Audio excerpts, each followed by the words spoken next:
안녕하세요. 어라운드 오브 스튜디오 플래처입니다.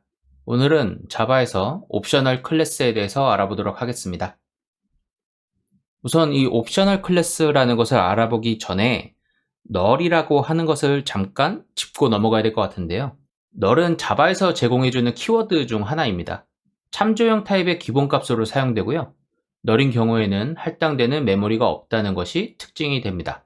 그래서 이 널을 사용을 하게 되면은 저희가 한 번씩은 마주했을 것 같은데 널 포인터 인셉션이라는 게 발생을 합니다. 다양한 케이스에서 발생을 하겠지만 우선 뭐 크게 두 가지 정도만 보면 널 객체의 메소드나 필드를 접근하는 경우, 그리고 널을 저희가 임의적으로 스로우를 하는 경우 발생을 하게 됩니다. 자바 개발자분들은 아시겠지만 널 포인터 인셉션은 제외를 해야 된다라고 얘기하는 주제 중 하나인데요. 이 인셉션을 피하는 방법 중 가장 간단한 방법은 참조 객체를 사용하기 전에 널 포인터 인셉션을 방지하기 위해 if문 같은 것들을 사용을 해서 널을 체크하는 로직을 추가해 주는 것입니다. 다만 이렇게 매번 코드를 삽입하게 되면은 가독성도 떨어지고 코드량이 많아지기 때문에 여러모로 도움이 되지 않습니다. 그래서 가장 권장되는 방식은 이렇게 널 값을 체크하기보다는 객체를 선언할 때 초기 값을 사용을 하는 것을 권장을 하고 있습니다.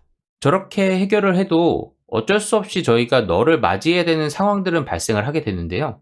그때 이제 널 포인터 인셉션이 발생하는 것을 막기 위해 옵셔널이라고 하는 클래스가 자바 8 버전부터 제공됩니다. 그러면은 제가 적어놓은 내용을 한번 보겠습니다. 우선 자바 유틸 쪽에서 제공해주는 옵셔널 클래스이고요. 여기 꺽쇠가 들어가 있죠.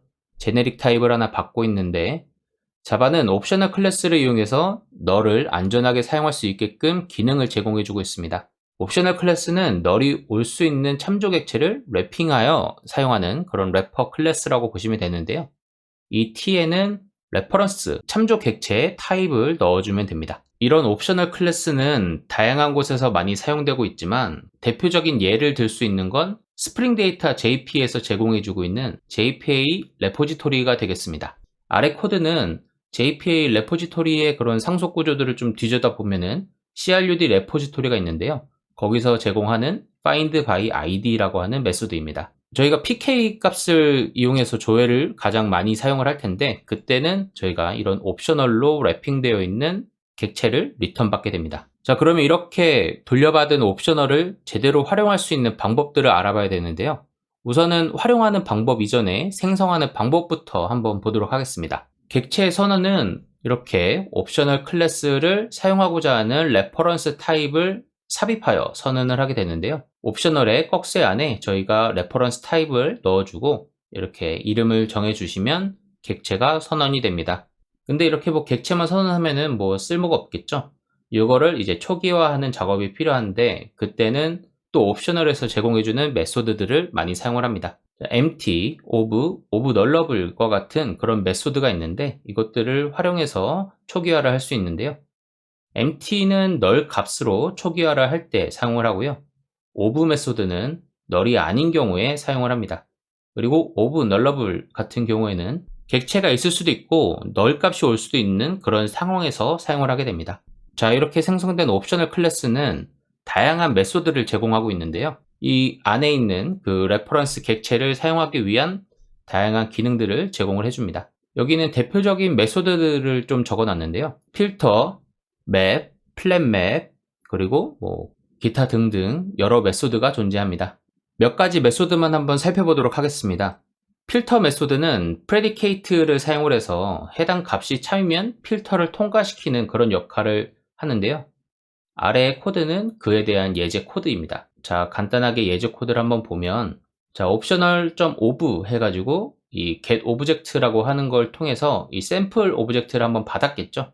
그런 다음에 필터를 넣어서 여기서 받은 샘플 오브젝트 객체가 네임을 꺼냈을 때 플래처라고 하는 이름이 있으면 통과를 시켜주는 거고요.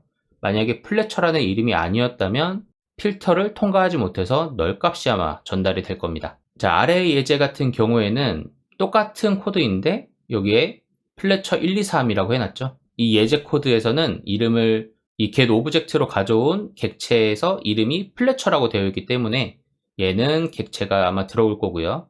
얘 같은 경우에는 여기에 널 값이 될 겁니다. 자, 그 다음은 map 메소드입니다. map은 펑션을 사용을 해서 입력 값을 다른 값으로 변환하는 기능을 제공합니다. 여기도 이제 간단한 예제인데요. 이쪽만 보시면 될 것 같아요. 자, map이라고 하는 메소드를 사용을 했고요. 그 다음에 샘플 오브젝트를 받아서 얘를 getName 하는 이런 작업을 하게 됩니다. 여기는 return이라고 하는 게 숨겨져 있는 건데요. 이 오브젝트가 지금 get 오브젝트를 했을 때에는 아까 보셨던 샘플 오브젝트가 들어왔겠지만 이 맵을 통해서 get name을 했기 때문에 스트링 객체를 받게 되는 것을 볼 수가 있습니다. 이것 말고도 이제 플랫 맵이라는 게 있는데요. 걔 같은 경우에는 뭐 이렇게 여러 가지로 랩핑되어 있는 거를 한 단계 깎아서 이러한 작업들을 수행할 수 있게 제공해주는 그런 기능을 제공합니다. 자, 그 다음은 isPresent, isEmpty입니다. isPresent는 최종적으로 연산, 그러니까 앞에 보셨던 필터나 맵 같은 이러한 연산들이 끝나고 객체가 존재하는지 확인하는 기능을 제공합니다. 그래서 isPresent 했을 때 값이 있으면 true가 되고요. 만약에 없으면 false가 전달이 됩니다. 반대로 이제 isEmpty라고 하는 메소드는 isPresent와 반대로 객체가 존재하지 않으면 true를 리턴하는 그런 메소드입니다. 그래서 상황에 따라서 골라서 사용하면 되겠죠. 자, 그 다음은 ifPresent와 ifPresent or else라고 하는 메소드입니다. ifPresent는 연산을 끝내고 객체가 존재한다면 그 객체를 입력값으로 주는 기능을 제공을 합니다. 여기서 보시면 of getObject 해가지고 어떠한 객체를 가져오는데 이 객체가 존재한다면 이쪽에 넣어서 출력을 하라고 하는 로직이 구현되어 있는 그러한 예제 코드입니다. 자, 만약에 여기 or else까지 붙어 있다면 이러한 구성이 하나 더 들어갑니다. 대신 걔는 이렇게 오브젝트처럼 값을 넘겨줄 게 없기 때문에 빈 껍데기가 넘어갈 거고 그 다음에 이 구현부만 로직으로 구현해 주시면 됩니다. 자, 그 다음은 get 메소드입니다. 이 메소드는 앞에서도 한 번씩 나오는 메소드인데요. 여기도 get이 쓰였죠. 이 메소드는 최종적으로 나온 객체를 옵셔널에서 꺼내는 기능을 제공합니다. 여기 보시면 이렇게 옵셔널로 씌워져 있는 걸 .get을 했을 때 이 옵셔널이 벗겨지고 샘플 오브젝트가 그대로 이쪽에 들어오게 됩니다. 만약 여기에 객체가 존재하지 않는다면 예외가 발생을 하게 되는 그런 메소드입니다. 그렇기 때문에 이 get을 쓰기 위해서는 앞에서 뭐 ifPresent나 isPresent 같은 그런 메소드로 검증을 한번 하는 그런 로직이 필요하겠죠. 자, 그 다음은 or else입니다. 얘는 최종적으로 객체가 비어있을 때 기본값으로 제공할 객체를 설정할 때 사용을 하게 됩니다. 여기 보시면 optional of null이라고 해놨죠. 그 다음에 get null 오브젝트인데 여기는 이제 null이 리턴되는 그런 메소드입니다. 그래서 null이었을 때는 이 or else 가로 안에 들어가 있는 new sample 오브젝트에 이 객체가 들어오게 되는 그런 예제 코드입니다. 이 or else 같은 경우에는 만약에 여기에 null 오브젝트가 아니라 실제 오브젝트가 넘어왔을 때에도 이 코드는 실행이 되는 그런 특징이 있습니다. 그러니까 어떻게 보면은 불필요한 코드가 실행되는 그런 특징이 있다고 보시면 됩니다. 자, 그 다음은 or else get입니다. 얘는 or else와 마찬가지로 객체가 비어있을 때 기본값을 제공할 객체로 뭐 지정하는 기능을 제공하는데요. 아까 앞에서 or else 같은 경우에는 실제로 객체가 있을 때에도 동작을 한다고 말씀드렸지만 이 or else get 같은 경우에는 실제로 객체가 비어있을 경우에만 동작을 합니다. 그래서 대부분의 케이스에서는 or else get을 사용하는 게 거의 올바른 방법이겠죠. 자, 이렇게 해서 오늘 옵셔널에 대해서 이론적인 내용만 한번 살펴봤는데요.